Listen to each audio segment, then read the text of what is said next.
So we're Sunday morning, 23rd of April. Now I haven't showed these now in a while.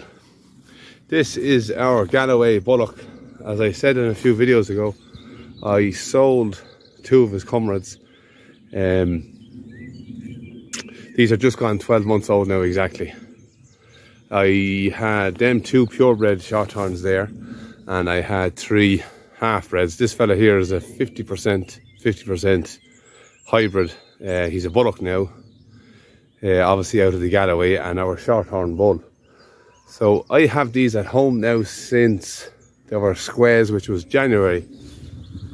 Now they're not on any nuts. I did give them a couple of bags of nuts each for training purposes, and that is the last they will see of that male. Now they're on good grass here.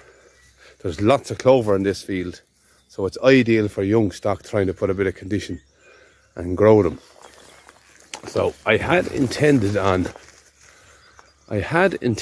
on using them two bulls myself this year, but I'll make the announcement now. I have organised a red and white, or a red belted Galloway, to breed with the cows this year. So I have two purebred Galloway cows, so I'm going to breed the Galloway with all the cattle this year, and then probably change back to Shorthorn again next year.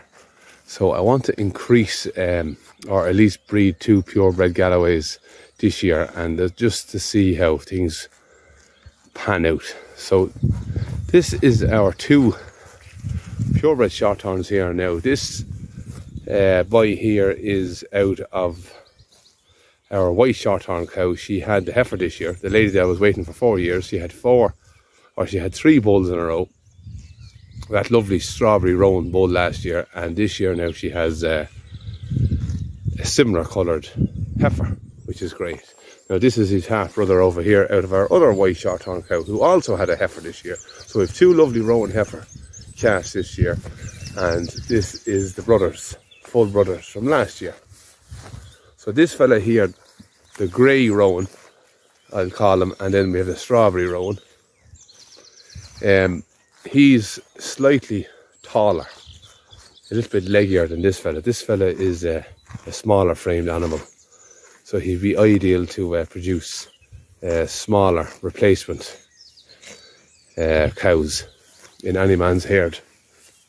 And that lad over there will breed him slightly that bit taller, but he's a good animal too. He's a better end on him probably to this one here. But two nice animals. Now I don't know what's happened with these lads yet. I probably will hold on to them for as long as I can, and when the bull goes back on the 1st of August, the Galloway bull, I can then reintroduce these to the herd and put them all together, and whatever wasn't bred by the Galloway, then they can then clean up afterwards. I think that's the plan for now. All that could change, but that is the situation. So they're on lovely grass up here now. This place wasn't grazed since, oh, when was it? I don't remember anyhow. It was over the Christmas time anyhow. A couple of times over the Christmas, or over the winter. So this here is my own place, and it hasn't been fertilised in over 12 years. And it's been grazed by horses and cattle, geese, you name it. But it really grows well now. So yeah, that is the story with our bulls and bullock. And that's a little Maverick there in the middle as well. I call her Maverick Ella. I got her alongside Maverick below the cows. She's a yearling now, funny enough. They don't grow just right without the cow. So as you see here, this place is just about to shoot its seed as well. It's in its boot stage, the foxtail. So ideal for these calves now, and it's, as I say, has good protein with them clover leaves. So I'm moving them now every couple of days, and I'll work my way down, and then they'll probably stay, as I say, here close to home until August. Well, look, that's the plan. So I'm going to go down to the cattle now, and I'll add this to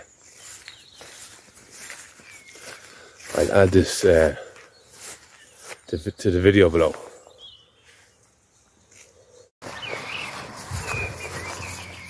How did she come under?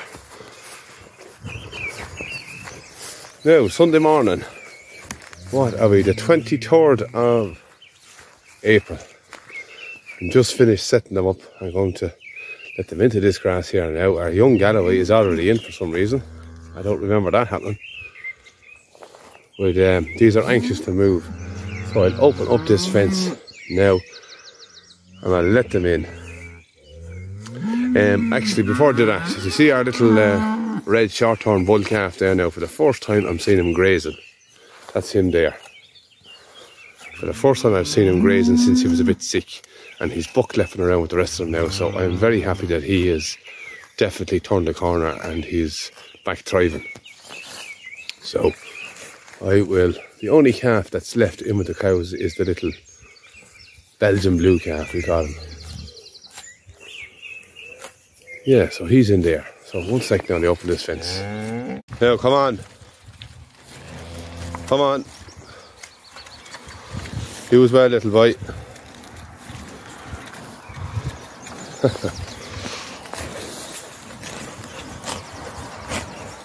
Come on, come on, come on. Come on.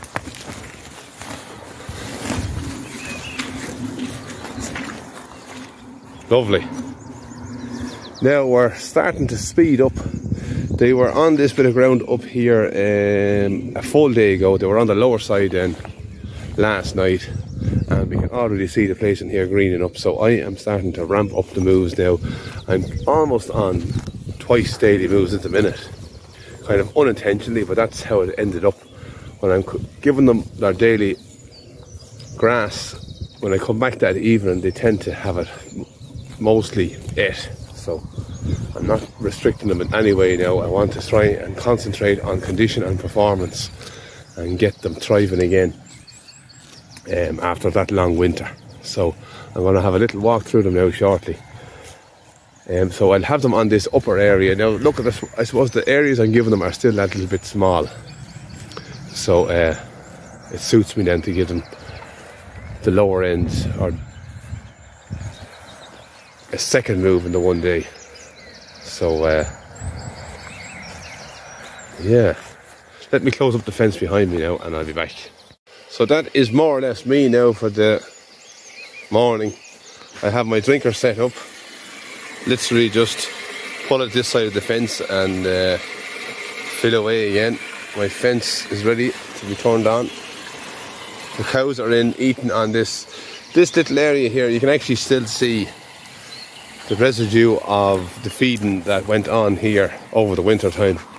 The last time they were in here was February, the middle of February. This is where the cow that went down and had to go originally went down. She was on that lower side behind that red white head cow there, and we got her up, and sure, that's where we were setting up our scaffolding and that. She was there, and we were rising her there. She spent a lot of time in here, and then she did manage to work her way up through the farm, but sure, as you know, it didn't work out. These things happen. So we have the cattle in here, and our calves have gone under the wire. They like to go into the sheltery spots.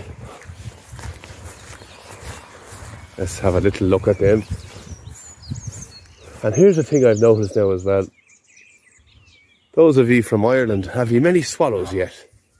The swallows, I can see one there now that just flew over my head. I saw my first swallow about 2 weeks ago, but it was one swallow, and I never saw another one again until this week. Now they're definitely down in numbers this year. Every year I've noticed there's less and less and less of them. But the swallows I have seen actually seem to be good strong birds. But it's very, I had swallows at home with me for all my life there, and for the last 3 years they haven't come back. They're not in the sheds anymore, so they're not expanding. They're in decline at the minute. So our calves are in here browsing whatever they can find in the ditches. So my bull calf is there, the red lad. He is definitely brighter in himself. Whatever was wrong with him really took a lot out of him. But I'm delighted to see now that he's as energetic as the rest of them. You can see the backside of him there now. The hair has come off his arse. It's all dried out and gone away. So I'm delighted to see that now. God help us calves, do you have to be right in the worst place ever? So they obviously, being able to go under the fence, have the whole farm to roam and browse, so that's ideal for them. And the cows are in behind the wire there, so that will keep them from going too far. So that is the carry on Sunday the 23rd of April. No sign of any calves coming in the next few days. Our red lady over here, her time was up the 24th or the 22nd, so we're now the 23rd, so I'm expecting maybe next weekend we should be fairly close. And our little Galloway, she could go any day. I don't know what the story is with her, to be honest, but she looks like she'll have enough milk when she does calf. So yeah, I'll give her another week as well. So I think I could be finished calving definitely within the next 10 days, or I may be finished within a week. So that is all the news. The good blue skies are gone. We had a lot of rain there yesterday. It literally rained and rained and rained and rained, but the ground was that bit drier. It was able to absorb what did fall down, and it didn't puddle up the place much. So I think we're all right now at that. It's a bit of greening afterwards. It's great after the rain, so I don't mind it now. Once the growth started, if it rains, it'll dry up fairly quick. It's going to get cold again now. I think Monday and Tuesday is meant to be. They're talking snow showers, but sure, they can talk away. So that is the story now. There's our little calf there, and he's starting to browse already. He's chewing on something. So that has all the news. So for now, I'll say good luck and goodbye.